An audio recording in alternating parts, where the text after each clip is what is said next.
Mata kuliah yang paling sulit menurut kamu itu apa? Nirmana. Kenapa? Langsung Bu. Sebisa mungkin juga jangan marah-marah sih Bu. Kebanyakan kan desain interior cewek kadang pandangannya judes gitu. Bener, Padahal Bu. kan kayak gitu juga.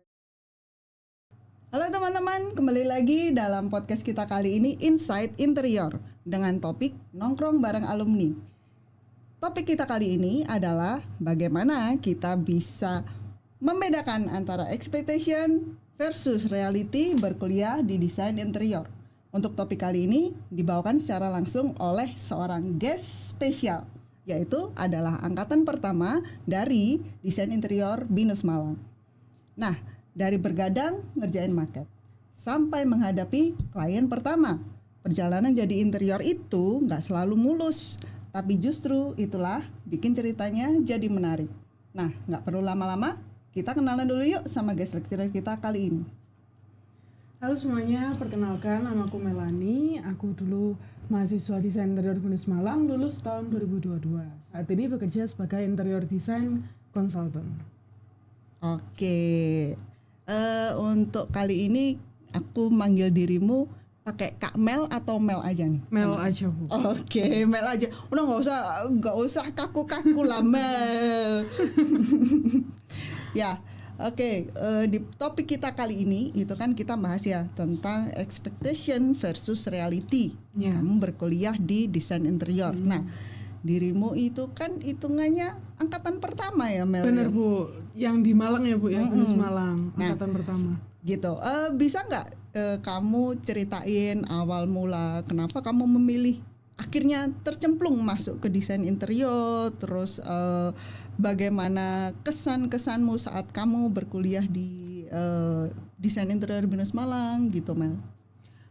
Kalau dulu kebetulan saya tahu BINUS tuh dari guru saya di sekolah Bu. Jadi memang rekomendasi dari sekolah saya sebelumnya. Loh, Terus sekolahmu dulu di mana Mel? di Kalam Kudus Malang Bu. Oh, Iya. iya. Terus dari rekomendasi guru di SMA dulu, saya ke BINUS Malang langsung. Waktu itu masih di bridging Bu, yang di depan area. Oh, yang di depan area yang baru dibangun itu ya? Iya, yang sekarang jadi food court itu kan Bu. Yang orang-orang dulu sering salah ngiranya itu kafe. Bener Bu, bukan atau kampus, les-lesan. atau les-lesan ya. Oke. Nah, terus saya ke sana coba tanya-tanya lah Bu, programnya di BINUS gimana. Ternyata cocok sih Bu sama saya, terus akhirnya saya nyemplung lah ke interior. Kalau misalnya waktu kuliah kesannya gimana ya Bu ya? Ada beberapa hal yang nggak sesuai ekspektasi Bu mungkin ya. Yang pertama ya Bu, kalau saya waktu SMA itu kalau lihat anak desain itu kan kayak free spirit banget ya Bu. Nah, Iya jadi sih, memang sih. nggak tahu kenapa stereotip yang terbentuk itu, oh nanti kalau kuliah tuh free spirit, aku bisa ikut acara ini sana, laya-laya skena kayak gitu kan Bu.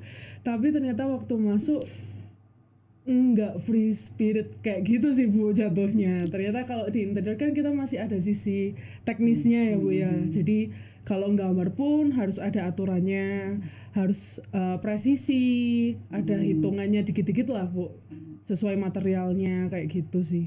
Mungkin itu ekspektasi sama realita yang paling agak membuat aku shock waktu itu. Oh, oke. Kalau culture shock selanjutnya apa? Misalnya kalau dari pengalaman berkuliah di semester 1 spesifiknya ya, waktu di semester 1 yang satu ya, Bu, mungkin agak beda dari kamu sekolah di SMA dulu sebelumnya. Nah, kebetulan kan dulu zamanku SMA-nya dibagi itu Bu, IPA IPS kan Bu. Nah, aku tuh IPA. Terus banyak teman-teman tuh ternyata yang IPA Bu di angkatan kita. Yang bikin shock adalah karena dulu SMA kita belajarnya tuh kayak matematika, fisika, teoritis banget lah Bu. Ketika kuliah kan itu benar-benar langsung seni Bu. Jadi kayak switching antara teori-teori yang logika pergi ke imajinasi itu kayak agak kaget awalnya. Apalagi semester 1 itu kan lebih ditekankan ke dasar ya Bu ya, dasar desain, dasar art. Nah, terus habis itu disuruh menggambar manual, itu agak shock sih pertamanya. By the way, denger-denger dulu tuh kamu sebenarnya nggak pengen masuk desain interior ya? Iya, dulu nggak pengen masuk desain interior, Bu. Cuman waktu SMA itu ada mata pelajaran art, Bu.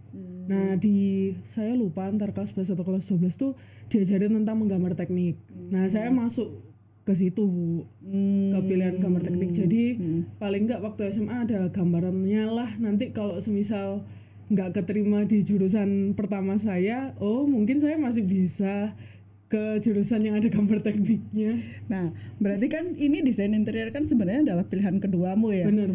Tapi sekarang kamu benar-benar full nih masuk ke profesi desain interior. Nah, itu apa yang pada akhirnya bikin kamu jatuh cinta sama desain interior ini? Sejujurnya mulai jatuh cintanya ya, Bu ya. Kalau bisa jujur itu waktu mulai semester 3-4 sih, Bu. Itu kan udah mulai ada perkenalan 3D, 2D, udah lebih nggak banyak manual ya, Bu ya. Lebih nggak banyak manual, terus lebih banyak explore. Terus kalau nggak salah waktu itu banyak field trip gitu, Bu. Kayak study trip kita ke kota-kota, terus ke proyeknya dosen-dosen. Nah itu kayak lebih semangat akhirnya. Terus paling puncaknya tuh waktu magang sih, Bu. Itu merubah segalanya. Merubah segalanya. Gimana? Bisa ceritakan sedikit nggak tentang apa experience-mu selama magang yang bikin kamu, wah ternyata dunia desain interior tuh kayak gini loh. Kalau waktu magang itu ternyata benar-benar membuka wawasan banget sih, Bu. Masalah desain, terus masalah mulai pertama kali ketemu klien kan, Bu. Mulai diajarin sama petinggi-petingginya di tempat magang, cara berhadapan sama klien tuh kayak gini. Terus diajak ke tempat produksi, diajak cara memilih material yang baik itu seperti apa, warna yang baik itu seperti apa. Jadi serasa kayak kerja praktek untuk kedua kalinya gitu loh, Bu. Kalau waktu kuliah sih memang kita ada prakteknya kan, Bu.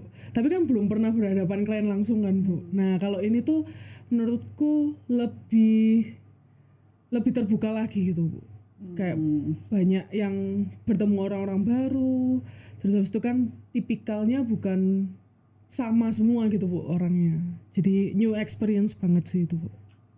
Kamu waktu itu magang berapa lama, Mel? Waktu itu aku ngambilnya 1 tahun, Bu, tapi di 2 tempat beda. Beda ya. Dengar-dengar kamu sempat ambil project itu ya, yang penyanyi terkenal itu ya? Kalau ngambil bukan, Bu, tapi waktu itu saya kan magang di perusahaan furniture, Bu. Nah, kebetulan waktu saya masuk projectnya ini udah setengah jalan gitu, Bu. Lagi masa R&D. Terus waktu saya masuk kedapetan disuruh bantu project itu sampai akhirnya finalisasinya waktu zaman saya magang itu. Itu sih, Bu. Nah, kalau kita flashback ya waktu kamu kuliah dulu, mata kuliah yang paling sulit menurut kamu itu apa? Nirmana. Kenapa? Langsung, Bu. Ya mungkin kalau Nirmana itu kan semester awal ya, Bu ya. Itu kerasa banget bedanya memang kalau kita benar-benar talent ya, Bu ya. Talented banget buat gambar, manual itu yang anak seni banget benar, gitu benar, ya. Bu. Kayak temen kita kan ada, Bu, yang benar-benar anak seni. Itu tuh kayak mulus banget perjalanannya di semester 1. Tapi kalau saya tuh ya memang sih diajari cara garis, kan ada pelajaran itu, Bu. Jadi memang saya belajar cara garis dari awal, arsir dari awal, tapi memang mungkin progresnya tuh nggak secepat teman-teman yang memang talented banget gitu. Soalnya kan kamu memang logic base gitu ya. Akhirnya kamu masuk desain interior di semester 1 kamu langsung nemu sense of design yang Nirmana itu, terus kamu agak sedikit kesulitan untuk switch dari logic ke estetik gitu ya, dari logic, Bu, ke art gitu ya. Karena yang dilihat kan beda ya, Bu ya. Tapi itu kan dulu ya waktu kamu kuliah. Nah, setelah kamu kerja itu kamu merasa ada korelasinya nggak sih gitu? Kamu ngerjain mata kuliah Nirmana yang menurutmu susah banget itu, terus pada akhirnya di pekerjaan itu apakah itu akan berguna memang atau atau sebenarnya itu nggak perlu sih gitu? Sebenarnya enggak, nanti waktu kerja tuh enggak apa ya Bu ya, kayak project-project nirmana itu akan menjadi project kita pas pekerjaan, enggak Bu, tapi lebih ke arah cara berpikirnya, terus cara melihat estetikanya itu akan bantu waktu pekerjaan sih Bu. Jadi kayak lebih, oh ini imbang nggak, balance nggak, prinsip-prinsip desainnya gimana, kayak gitu. Tapi mungkin memang nggak seribet waktu kuliah kan harus sampai bikin Ya. 2D, 3D kayak gitu kan Bu. Oke. Oke. Nah, dulu tuh ya pas kamu kuliah itu kan pasti kan ya ada ketakutan sebagai mahasiswa nanti kedepannya gimana dan segala macam itu ada nggak, dan mungkin kamu bisa ceritakan lebih elaborate nggak? Apa sih waktu kamu mahasiswa tuh melihat desain interior nanti kedepannya kamu akan bekerja seperti apa dan gimana gitu? Kalau posisi udah jadi mahasiswa itu bayanganku dan teman-teman ya Bu, waktu itu bakal santai gitu, kayak ke kafe-kafe kita desain cantik Nongkrong lah Bu, cantik ya, nongkrong cantik kekinian. gitu. Oke. Terus nanti bisa main pedal, habis itu kan ya bisa enak-enak gitu loh Bu. Tapi ternyata dipatahkan dari magang juga sih Bu. Magang kan udah mulai terlibat project kan Bu. Ternyata kita tuh nggak hanya cuma melihat estetikanya Bu, tapi juga harus lihat dari sisi teknisnya. Kadang kita udah mikir desainnya melengkung-lengkung, meliuk-liuk, ukurannya sekian, tapi kan waktu dibuatnya itu kan nggak semuanya bisa kan Bu. Nah itu jadi shocknya kayak, oh ternyata kita masih harus berpikirnya tuh lebih panjang lagi. Itu sih. Banyak faktor yang harus dipikirkan saat mendesain ya. Bener Bu, Apalagi kalau ada klien. eksekusi. Bener Bu. Kalau misalnya menjadi konsultan desain aja ya Bu ya, mungkin nggak akan seberat sampai eksekusi. Mungkin ya Bu ya. Tapi kalau udah sampai eksekusi itu karena melibatkan banyak orang, faktor eksternalnya juga banyak sekali kan Bu. Cuaca, vendor dan lain sebagainya itu ya ternyata nggak sederhana ekspektasiku sih dan teman-temanku waktu itu. Tapi kalau dibilang apakah waktu kuliah tuh masih nyambung sama pekerjaan, nyambung Bu. Jadi misal kita ngerjain UTS gitu ya Bu ya, interior design studio. Ya sebenarnya kan sama aja kan Bu kalau kita kerjain ke klien. Sebenarnya gitu. Cuman bedanya adalah kita punya klien dengan sudah ada taste-nya sendiri. Jadi kita yang mengikuti kan Bu. Ya kalau misalnya kamu masih kuliah kan dosen yang biasanya mengikuti ya, keinginmu kayak Bu. gimana. Terus case-nya kan juga cuma satu atau dua. Kalau klien kan ini benar-benar satu orang atau mungkin sepasang suami istri aja udah bisa beda kebutuhan, beda selera kayak gitu kan Bu. Itu sih. Cuman kalau flow-nya itu sama sih Bu, flow desainnya kayak gitu. Jadi ya memang sesuai ya seperti yang diajarkan di pada saat kuliah, meskipun mungkin pada saat kita sudah mulai masuk dunia kerja itu kita harus dituntut untuk lebih cepat lagi untuk bisa sampai ke konsep gitu kan ya. Terus dituntutnya mungkin lebih sampai ke, kalau saya kan sampai eksekusinya gitu kan Bu. Ya itu sih yang lebih panjang lah Bu workflow-nya nanti. Oke. Tapi Mel, kan sebenarnya kita sebagai desainer interior kan bisa banyak pilihan nih, gitu kan ya. Kamu bisa menjadi desain konsultan doang yang pada akhirnya hanya sekedar perancangan doang. Terus kamu juga bisa jadi konsultan plus kontraktor kayak yang kamu lakuin sekarang gitu. Nah, waktu pertama kali kamu handle project yang kamu benar-benar handle sendiri itu kapan Mel? Bisa ceritain nggak, maksudnya kliennya gimana? Ya, kalau pertama kali itu setelah saya resign di kerjaan full time saya Bu. Jadi saya resign itu 2023 kayaknya Bu. Seingat 2023 dapat klien pertama. Nah, yang kalau klien pertama ini tuh tipikalnya enak sih Bu orangnya. Maksudnya kalau klien saya tuh sebenarnya masih di zona aman Bu. Cuman memang kalau project pertama ini dari vendornya sih Bu. Waktu itu kan saya ke kontrak interior kayak gitu Bu. Nah salah saya adalah saya terlalu percaya, karena kan sebelumnya kita baru pertama kali bekerja ya Bu ya, jadi kayak mindsetnya tuh masih mindset mahasiswa gitu loh Bu, kayak oh aku minta bantuanmu, tapi ternyata kan kalau di pekerjaan nggak bisa kayak Nggak gitu bisa Bu. kayak gitu ya, betul. Jadi saya terlalu percaya, terus akhirnya waktu itu sempat lama Bu itu proyeknya, kayak delaynya tuh lama, eksekusinya juga ternyata nggak sesuai ekspektasi saya dan klien. Tapi ya udah, mau gimana pun kan ini tetap harus selesai kan Bu. Akhirnya ya diselesaikan baik-baik antara kedua belah pihak itu sih Bu. Oke. Tapi kamu sendiri puas nggak dengan project pertamamu dulu waktu itu? Enggak sih Bu, jujur aja. Tapi bukan dari desainnya ya Bu ya, Lebih ke eksekusinya. sih. Oke. Waktu kamu pegang project sendiri itu ada nggak cerita-cerita unik atau mungkin yang bikin kamu shock atau kaget gitu? Cerita unik ya Bu ya.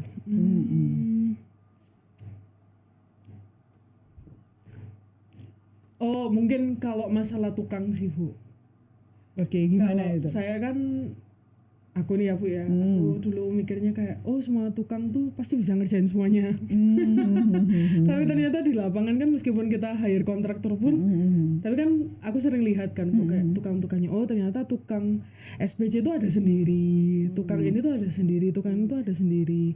Jadi Tiap-tiap material ada beda, tukang Bu, ahlinya. benar. Karena mulai dari cara ngangkatnya, megangnya, sampai mengaplikasikannya tuh beda-beda. Jadi butuh banyak tenaga gitu loh Bu sebenarnya.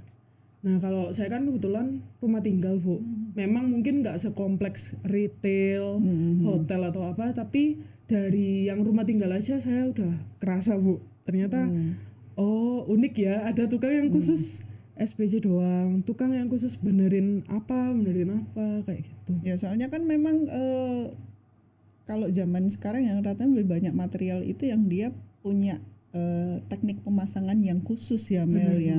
Jadi memang kalau kita memaksa nih ngerjain nggak sama tukangnya itu takutnya malah garansinya kan hilang ya. Bener Bu, dan makan waktu lama. Dan makan waktu lama. Alat-alatnya juga ternyata beda-beda gitu Bu. Kamu ini kan hitungannya kan berarti kan desainer cewek. Nah, mungkin agak lebih ke gender related nih. Kalau desainer cewek dan kamu juga berhubungan sama tukang-tukang, apa berbagai macam vendor ya, itu adakah kesulitan-kesulitan atau hal-hal yang bikin kamu shock pertama? Soalnya kan kalau kita masuk ke dunia kontraktor itu adalah dunia laki-laki ya sebenarnya. Nah kita sebagai perempuan, kamu sebagai dan desainer interior tuh kebanyakan ya, bukan kebanyakan ya, separuhnya itu adalah perempuan. Nah itu gimana? Mungkin kamu punya tips atau trik untuk teman-teman desainer interior yang cewek untuk bisa fighting di dunia desain interior? Mungkin kalau untuk desainer interior cewek Bu ya, karena saya masih pemula ya Bu ya, mungkin tipsnya untuk pemula juga ya Bu ya, itu lebih percaya diri aja sih Bu. Soalnya kita kadang kan kalau di lokasi tuh nggak cuman ngomong sama kontraktornya aja kan Bu. Kalau kontraktor kan pasti udah biasa ya Bu ya, kerja sama desainer cowok, desainer cewek kan sama aja. Tapi kalau udah ngobrol ke tukang atau lainnya tuh nggak semua tukang itu bisa ngobrol enak gitu loh Bu ke cewek. Nah kadang tuh masih ada beberapa tukang tuh yang ya bisa dibilang mungkin ada sisi meremehkannya dikit gitu loh Bu. Cewek nanti kan nggak ngerti teknisnya gimana, nanti di lapangan gimana. Mungkin lebih ke pendekatan secara personalnya dulu sih Bu itu. Jadi mungkin datang tuh jangan langsung ini harus kayak gini enggak gitu Bu. Karena dulu saya kayak gitu Bu. Tapi ternyata ada tukang yang nggak bisa seperti itu. Jadi kalau misalnya kita eksekusi terus ketemu orang, mending lebih dibuat suasananya fun dulu gitu Bu. Jadi kayak ada basa-basi busuk dikit lah ya. Harus ada kayak gitu sih. Entah nanti dibeliin rokok atau dibeliin apa gitu Bu. Terus Mungkin sebisa mungkin juga jangan marah-marah sih Bu. Itu ya. Kebanyakan kan desain interior cewek kadang anunya apa pandangannya judes gitu Bener, ya, bener, padahal kan Bu. gak gitu juga ya. Kan kita kalau desain kan sisi idealisnya tinggi tuh Bu, tapi belum tentu nanti di realita bisa kan. Nah kadang kalau nggak sesuai dengan sisi idealis kita tuh coba jangan marah dulu, tapi kita pikir dulu lidah Bu, ini bisanya diapain dulu. Kalau udah agak tenang baru ngomong. Karena kalau kita ngamuk nih Bu di proyek kan semua hal bisa terjadi ya Bu ya, apalagi kalau kita cewek sendiri. Oke, ya. Malah membahayakan proyek itu sendiri ya, malahan ya kalau sering ngamuk-ngamuk ya. Nah, berarti kan sebenarnya ya yang banyak masyarakat pikirkan bahwa mendesain interior itu kerjanya cuma tinggal pilih-pilih barang nih, tinggal belanja furniture nih. Berarti kenyataannya kalau dalam dunia profesional realitanya nggak kayak gitu ya Mel ya? Enggak Bu, ini pengalaman di klien saya sih Bu. Nah memang rata-rata kalau klien saya tuh udah tahu desain interior tuh kayak apa, desainer tuh seperti apa, tapi belum yang sampai tahu banget pekerjaannya tuh kayak apa. Nah waktu saya coba approach, terus lama kelamaan kan ngerti kan Bu ya pekerjaan interior tuh kayak apa. Ternyata banyak klien tuh yang ngomong, oh ternyata desainer interior tuh detail banget ya gitu. Kalau bagi mereka dulunya tuh mikir beli furniture di toko A B C, tempel Jadi udah jadi gitu kan Bu. Tapi ternyata waktu nge-hire desain interior tuh kerasa detailnya, mulai mikirin materialnya mungkin Bu, warnanya, terus kan kita juga mikirin sampai engselnya gimana, buka tutupnya, flow-nya, layoutnya, kebutuhannya gitu. Kayak misal mungkin pajangan gitu ya Bu ya, kan kita harus ngukur dulu pajangannya tingginya berapa, sesuai nggak sama kolomnya, kayak gitu. Ya. Oke. Nah, kalau tadi kan aku tanya ya, mata kuliah apa yang paling horor buatmu? Nah, sekarang pertanyaannya, sebenarnya mata kuliah apa sih yang ternyata itu amat sangat berguna? Studio Bu. Studio apapun ya, studio. Interior sama furniture sih Bu. Itu soalnya itu kan udah study case ya Bu ya, kebanyakan mata kuliahnya. Jadi kayak study case ini ada ya, kayak mini project ya berarti. Kayak mini project gitu. Terus nanti kan dari situ kalau dulu kan waktu UTS UAS tuh atau sebelum-sebelumnya sih Bu, tugas-tugas itu kan selalu nanti dosen-dosennya kasih saran kayak gitu kan. Kasih saran. Kalau pas di klien gimana tuh? Sarannya gimana tuh? Hampir sama sih Bu. Hampir sama. Lebih ke arah kita harus mendengarkan dulu Bu, intinya gitu. Jadi jangan diajak berdebat, didengarkan dulu maunya klien tuh kayak gimana. Kalau misalnya masuk akal bisa jadi insight juga kan Bu buat kita. Tapi kalau semisal ternyata bagi kita nggak masuk akal secara desain ataupun teknis, harus dibilang ke klien Bu. Maksudnya kita itu harus wajib banget ngomong ke klien ini kemungkinan eksekusinya nggak bisa, atau mungkin di desainnya tuh nanti merubah stylenya atau gimana tuh harus dibilang gitu sih Bu. Soalnya kalau kita nggak ngomong juga kayak nanti malah bahaya ya. Iya, malah nanti udah ruangannya style klasik nih Bu misalnya. Terus tiba-tiba kliennya bilang, "Oh, kok ini lucu ya, ternyata stylenya style tropical gitu Bu." Kan jangan deh, mending diomongin kliennya gitu. Nah, kalau dulu nih ya, kalau di perkuliahan tuh ya biasanya kan mahasiswa, aduh Bu nanti aja ngumpulinnya gitu, molor-molorin deadline gitu kan, apalagi pas mata kuliah sudah nanti aja, sistem kebut semalam aja selesai. Nah pada saat kamu ngehandle project itu model-model molor-molor deadline kayak gitu sering nggak kejadian di klienmu? Molor atau deadline ya Bu? Kalau untuk proses desainnya tuh seingat saya tuh jarang atau bahkan nggak pernah molor Bu, karena kan udah ada timelinenya. Ya kayak kuliah tuh lah Bu, ada timelinenya. Cuman kalau waktu eksekusi itu kan karena faktor eksternalnya banyak banget, jadi kadang tuh bisa jadi 50% tuh molor, 50% on time. Nah kalau udah kayak gitu tuh memang dilihat dulu sih Bu, delaynya tuh karena apa. Karena apa? Karena memang banyak faktor ya pada saat kita ngerjain project ya.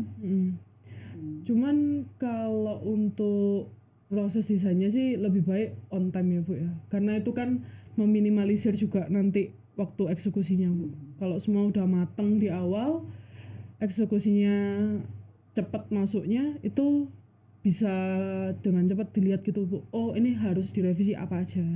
Kan karena waktu eksekusi kan kita tetap running terus tuh kan Bu, kalau misalnya ada masalah di lapangan kita perbaiki juga kan desainnya kita kayak gitu.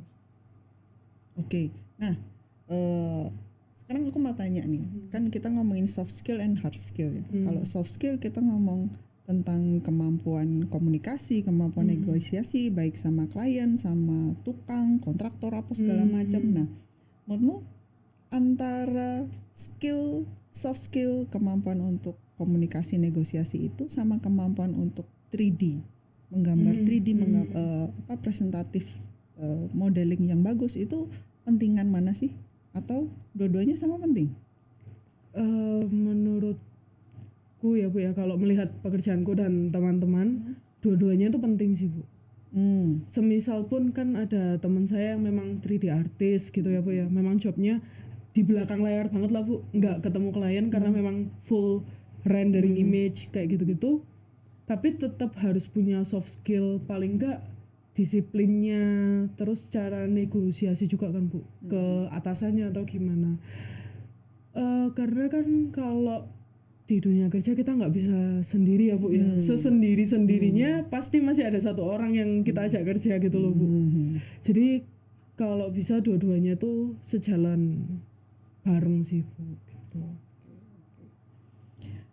Oke, nah kamu pasti pernah dong ya, kamu sebagai desainer pasti punya idealisme nih. Wah, desain harus seperti ini, bagusnya kayak gini. Tapi saat kamu terbentur oleh dana yang terbatas atau keinginan klien yang mungkin harapannya agak berbeda, itu bagaimana cara kamu mengatasinya atau menengahi itu? Kalau itu biasanya saya tanyanya di awal Bu, untuk budgetnya berapa. Jadi sebelum mulai desain mungkin waktu tanya dulu ya, wawancara itu sih Bu, kayak tanya, oke, perkiraan lah budgetnya itu berapa. Jadi dari situ kan kita waktu desain juga bisa breakdown kan Bu, kemungkinan nih furniture apa yang bisa kita take in, merek-mereknya apa aja, itu udah bisa dilihat dari situ Bu. Cuman kalau semisal waktu RAB udah keluar ternyata budget kliennya berkurang lagi gitu ya Bu ya, nah itu tapi desainnya nggak mau berubah. Kebanyakan gitu kan ya Bu ya, desainnya nggak mau berubah, tapi memang budgetnya mepet atau mungkin memang udah maksudnya udah nggak diprioritasin bener-bener gitu loh Bu. Itu biasanya saya ngakalinya minta prioritasnya dia dulu sih. Oke, berarti kita kembaliin lagi ke klien ya. Bener Bu. Nah itu mungkin ruangan mana yang mau dikerjakan dulu, terus sementara yang lain di hold dulu. Kayak gitu. Kalau kamu bisa balik lagi nih ke masa kuliah nih, skill apa yang mau kamu pengen lebih pelajari lagi supaya bisa lebih siap lagi sekarang? Skillnya mungkin lebih ke arah ke bisnisnya sih Bu. Maksudnya negosiasinya gimana? Berarti communication skill ya. Skillnya sih Bu. Oke. Nah sekarang untuk penutup podcast kita kali ini, apa pesan buat Kak Melani, buat teman-teman mahasiswa yang mungkin lagi semangatnya lagi agak menurun nih untuk berkuliah atau mungkin takut lulus karena merasa belum siap kerja, itu apa pesan dari Melani? Takut nantinya di pekerjaannya gitu ya Bu ya, takut gak dapat kerja, takut overthinking gitu. Nah jangan overthinking tuh. Karena saya korban overthinking juga Bu, ternyata semuanya nggak kejadian. Nah kan, semakin overthinking tuh malah bikin capek sendiri. Bener Bu. Apalagi kan waktu itu aku sama teman-teman kan angkatan pertama Bu. Sebenarnya overthinkingnya lebih ke arah, oh nggak usah deh Bu sampai pekerjaan, magang aja loh Bu, kita overthinking kayak bisa nggak ya magang, nanti kalau ketemu teman-teman lain yang lebih hebat gimana? Kita mau tanya ke kelas juga siapa? Gak ada kan Bu. Nah itu, tapi ternyata bisa-bisa aja gitu loh, bisa survive gitu. Asal waktu kuliah memang serius sih Bu, memang harus serius. Jadi paling enggak menguasai aplikasi yang diajarin, terus cara buat kayak sirkulasinya mungkin atau flow-nya itu ingatlah kata-kata dosennya apa. Nanti pas magang pasti basic skill-nya bisa sih Bu ternyata. Nah nanti kalau waktu di dunia kerja sebenarnya pasti lebih banyak overthinking lagi sih Bu, karena semakin terbuka juga kan Bu wawasannya ya, apalagi soal duit ya pasti lebih overthinking lagi ya. Cuman nggak usah overthinking, yang penting berusaha dulu. Kalau misalnya overthinking nanti nggak jalan-jalan gitu Bu. Tapi kalau kamu coba dengan apa yang kamu punya, yang mungkin orang bilang terlalu basic skillnya, it's okay. Karena kan namanya kita hidup pasti berkembang kan Bu. Pasti belajar. Bener, pasti belajar. Betul. Proyek pertama nggak mungkin Bu kita bisa ndiriin apartemen, hotel itu pasti nggak bisa kan Bu logikanya. Jadi memang pelan-pelan memang merintis ya. Dari proyek pertama, nanti setelah selesai di review lagi, kurangnya di mana, apakah di desainnya kurang atau mungkin harus cari vendor lagi atau apa. Nah nanti proyek kedua bisa tuh jadi pelajaran, sistemnya yang diubah, apanya yang diubah. Saya kira nanti sampai 20 proyek pun tetap harus review supaya lebih baik lagi kan Bu. Gitu. Baik, menarik sekali Kak Mel cerita kita hari ini. Ya mungkin dari semua cerita ini ya, satu yang paling terasa memang perjalanan di desain interior itu memang nggak mudah ya Mel ya. Tapi memang disitulah proses untuk membentuk. Benar Bu. Dan mungkin boleh saya tambahkan Bu. Jadi kalau interior itu ternyata sangat amat digemari sih Bu sebenarnya setelah saya kerja nih. Bagaimana? Secara sadar nggak sadar ya Bu ya. Mungkin kalau waktu kita kuliah atau SMA itu interior tuh kayak spesifik gitu loh Bu. Tapi nanti kalau udah di dunia kerja tuh kayaknya semua orang tuh bakal dengan sendirinya melek tentang interior. At least lah Bu, nanti kalau misalnya kita kerja ngekos, hal pertama yang dipikirin kan gimana ya supaya aku nyaman di kos-kosan kayak gitu.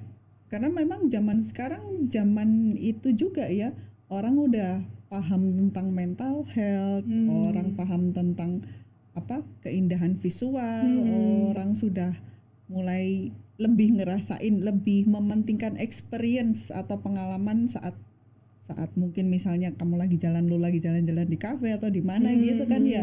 Kalau zaman dulu kan orang ya udahlah kafe buat nongkrong, ada kopi, ada makanan murah, selesai gitu. Tapi kalau kita levelnya sudah di atas level survival ya, itu kan kita juga mikir hal-hal yang lebih besar lagi ya. Benar. Daripada cuma bisa sekedar makan minum gitu.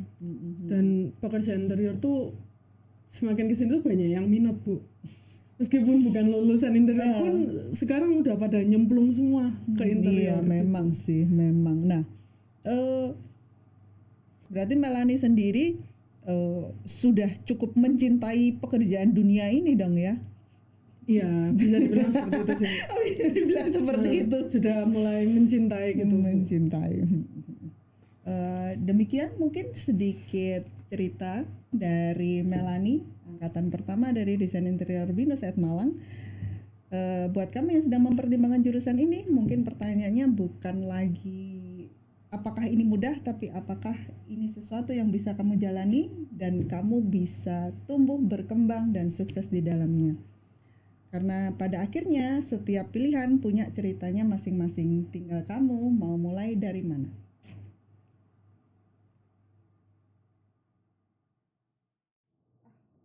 Susah banget. Pas tengah-tengah nih kayak ya wes ngobrol biasa kan.